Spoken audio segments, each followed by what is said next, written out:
What unfolded in Crimea that night was not something that could be understood as a single, isolated incident. From the very first hours, it became clear that the usual order had been disrupted.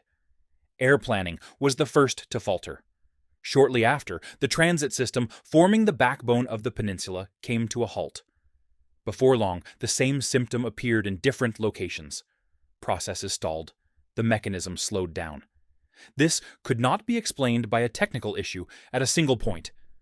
Too many places were experiencing the same pressure at the same time. The first loud explosions were heard along the Sevastopol line. Not long after, the main connection passing through Kerch was shut down for hours, completing the picture. This detail is not incidental. Decisions of this scale are not taken in response to a single blast.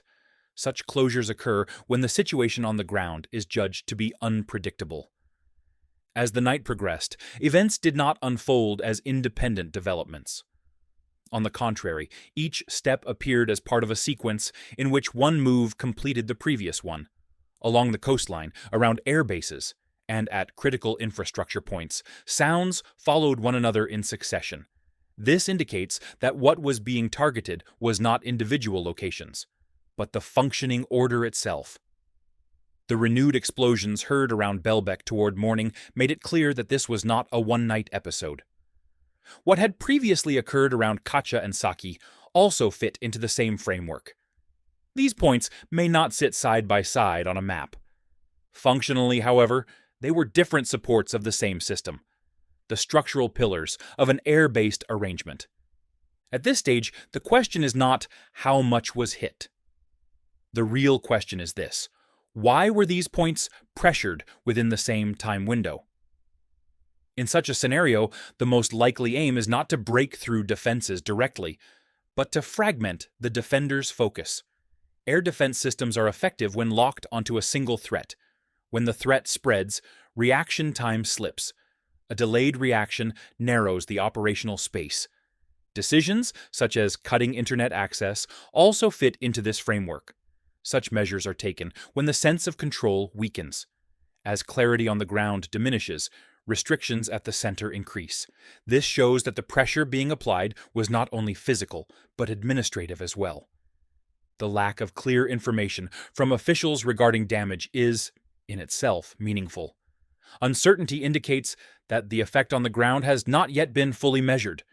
In moments like this, statements are delayed because the situation remains fluid. Here, the broader framework we outlined earlier comes back into play. When air infrastructure, transit routes, and coastal connections in Crimea are all pressured within the same time frame, what emerges is not a singular crisis, but a loss of rhythm.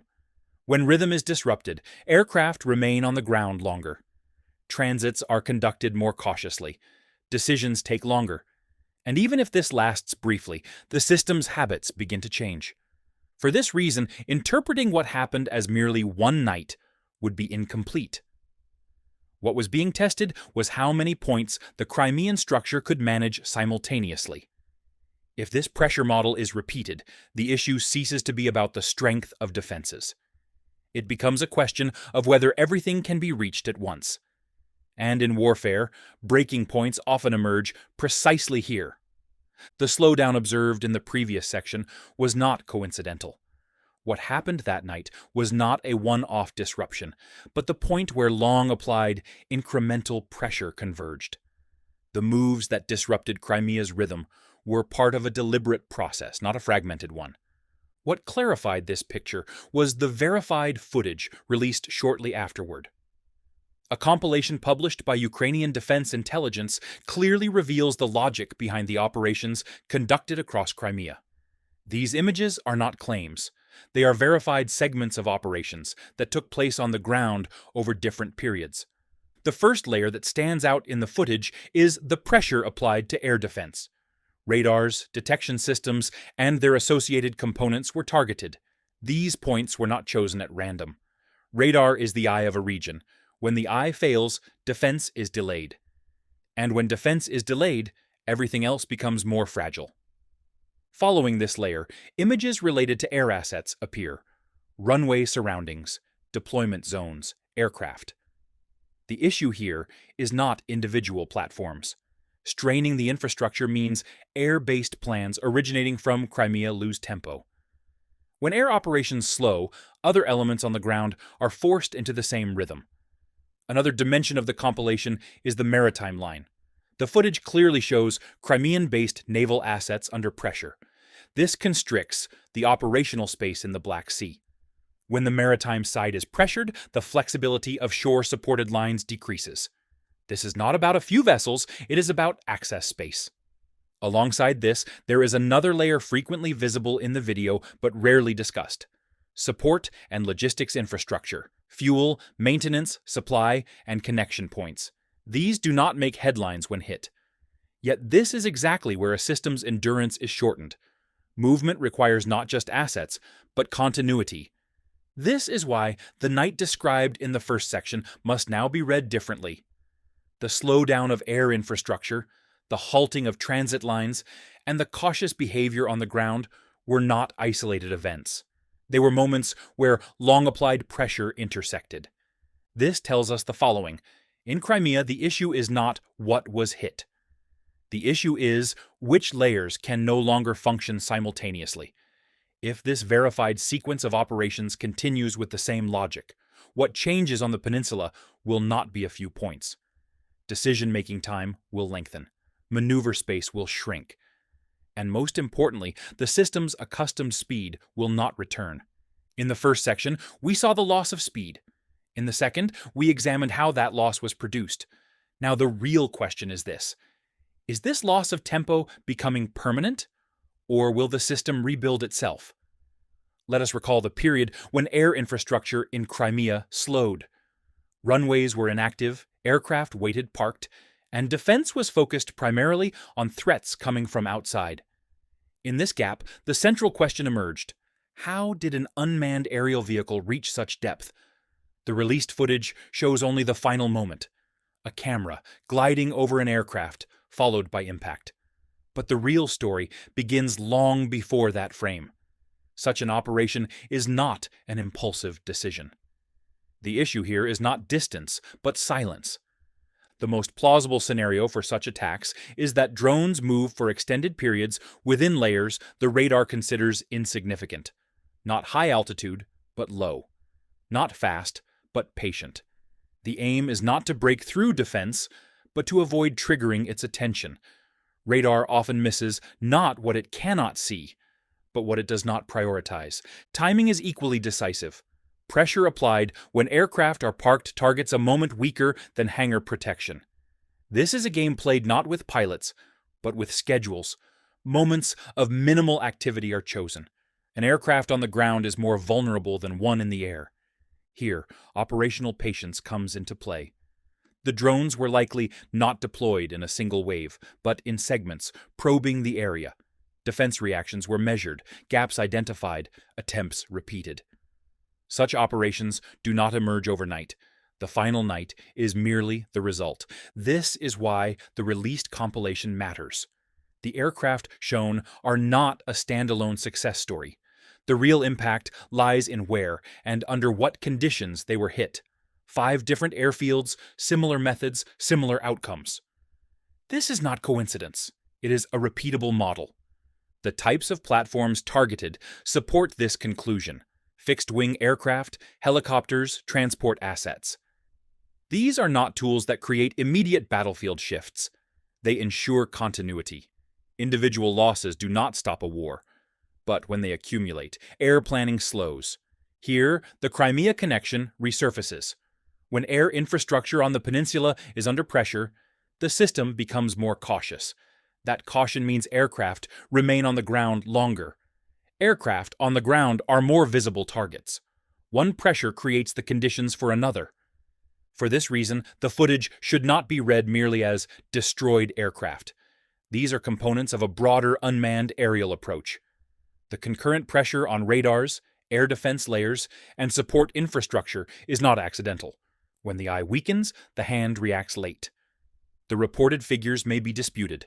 Total damage, the number of platforms destroyed, the scope of the footage, all fall into a gray area. But one thing is not gray: the reconstruction of air bases following this threat. Thicker shelters, more dispersed deployment, increased physical protection. This response tells us something clear. The problem is not a single attack. The problem is that it can be repeated. Over the past year, the unmanned aerial campaign has aimed less at isolated successes and more at establishing a habit, the idea that no depth remains safe. Once this idea takes hold, defense must watch not only the front, but everywhere. And in warfare, the most expensive obligation is having to watch everywhere. In the first section, we saw how speed was lost. In the second, how that loss was generated. Here, we see how it is being made permanent. The road to the Kremlin does not always pass through the front. Sometimes it runs through a medical corridor. In recent weeks, the topic discussed in Moscow has been exactly this: the balance in Chechnya. According to circulating information, Ramzan Kadyrov's health condition has brought forward a question long postponed. It must be stated clearly: this information is attributed to Ukrainian military intelligence and is not definitive. What exists is not a confirmed reality, but a possibility taken seriously. In Kremlin politics, however, possibilities are also realities. Moscow does not plan for risks it does not perceive. The issue here is not a leader's condition, but the cost of a potential vacuum. This is where Kadyrov's significance lies.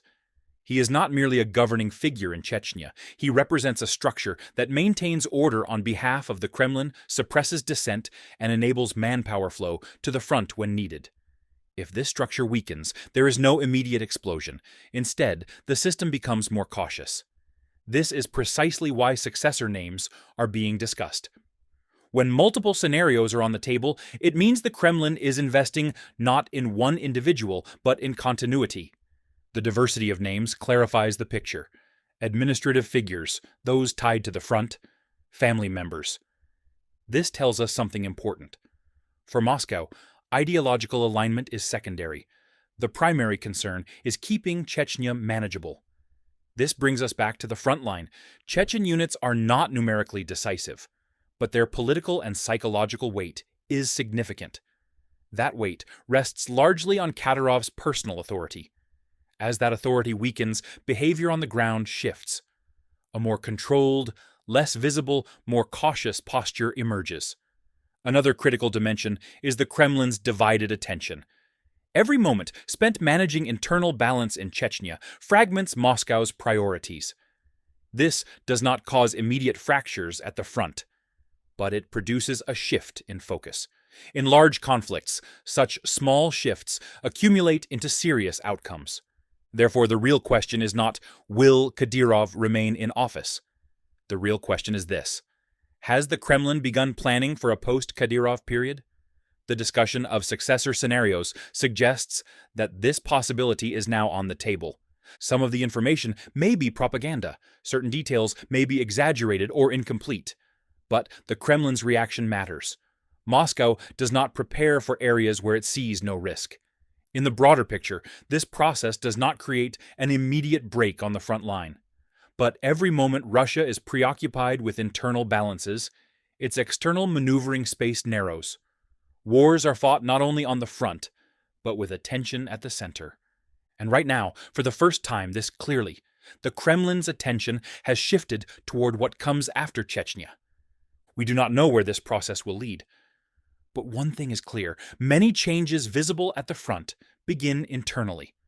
And more often than not, it is precisely these moments that end up shaping the direction of wars. If this analysis has clarified the picture for you, don't forget to like the video. The stronger this type of content stands in the algorithm, the more freely we can explain the bigger picture. If you subscribe to the channel, we'll continue reading events not as what happened, but as why it happened and what it changed.